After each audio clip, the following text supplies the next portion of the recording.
it depends on what you call stress. I always say stress is one word for a whole bunch of problems.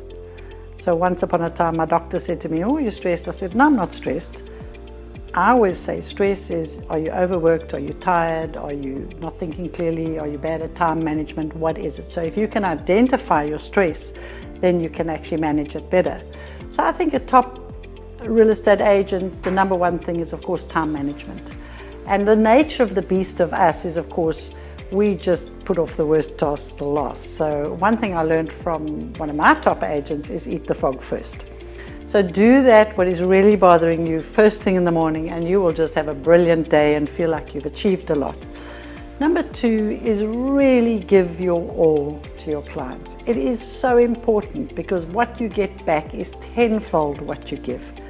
And when a client says a simple thank you, or you have achieved exactly what you set out to achieve, that is the biggest de-stress. And then sometimes really try and take some time off. But for me, time off is learning real estate. For me, time off is more real estate. I will eat, sleep, and drink real estate. It's fine. You want to talk real estate? I'll do it any time of the day or night.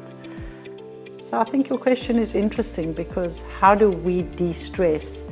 It is really, I think, unraveling some of the difficulties, chatting with our peers that are really maybe somebody that you look up to, somebody that you see as a mentor, and of course sharing our knowledge.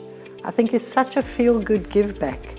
I've always said, raise the level of the water, you raise the level of the ships. And of course with that, I love doing these videos because that way I am sharing some of my knowledge. It is hard to share sometimes a big topic in 1 minute or 2 minutes.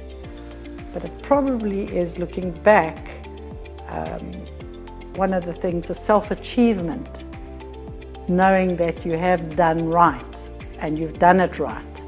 And another thing I believe, it's not about doing things right, it's about doing the right things.